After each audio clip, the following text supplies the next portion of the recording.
Assalamualaikum warahmatullahi wabarakatuh. Sugeng enjing lan sugeng rawuh para tamu sedaya ingkang kula kinurmatan Bapak Kepala Sekolah Dr. Randes Lolo Wibowo SST MD, ingkang kula hormati Bapak Arifudin Dodong SPD, ingkang kula bakteni Bapak lan Ibu Guru saha tenaga pendidikan lan rencang-rencang sedaya ingkang kula tresnani. Puji syukur kita panjenengan dhateng kehadiran Tuhan ingkang Maha Esa amargi rahmat lan karyanipun kita angsal makepal ing dinten puniki lebet kawonten saras walafiat tanpa kekirangan satunggalipun punapa. Kula sanjangaken matur nuwun kalih sadeyanipun pihak ingkang sampun kanjeng mugi labeting ing acara puniki. Tata tertib inggih menika paugeran ingkang kedah dipun lampahi lan dipun hormati dening sedaya tiyang. Tata tertib dipun damel supados kahanan ing satunggalipun papan saged langkung tertib, aman lan rapi. Menawi tata tertib boten dipun pateni saged jalari gangguan saha bebaya kados kecelakaan ing lalu lintas.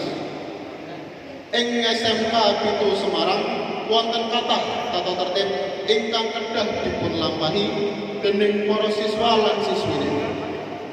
Salah satunggalipun tata tertib ingkang khas inggih menika paugeran rambut botak kangge siswa lanang. Tata tertib punika boten namung kangge nyeragamake penampilan, namung ugi minangka persiapan supados nalika praktik industri utawi magang saged nyuda resiko kecelakaan kerja.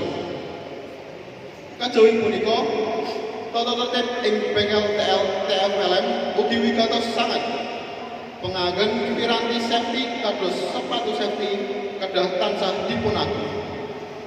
Amarga kahanan bengkel gadah bebaya ingkang boten saged dipun prediksi. Kanthi netepi tata tertib bengkel, kecelakaan kerja saged dipun minimalisir.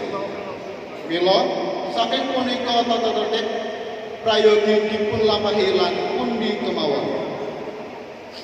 Kanthi netepi paugeran kita saged jagi kawilujengan diri pribadi saha tiyang sanes serta nyiptakaken lingkungan ingkang aman, tertib lan tentrem.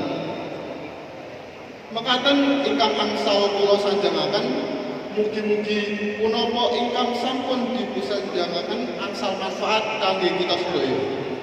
Menawi wonten tembung-tembung ingkang lepat, kula nuwun sewu ingkang saageng-agengipun. Tuku jeneng ing pasar wagi. Jenenge legi campur kelompok. Matur nuwun sampun mirengake, mugi manfaat tumrap kita sedaya. Wassalamualaikum warahmatullahi wabarakatuh. Waalaikumsalam warahmatullahi wabarakatuh.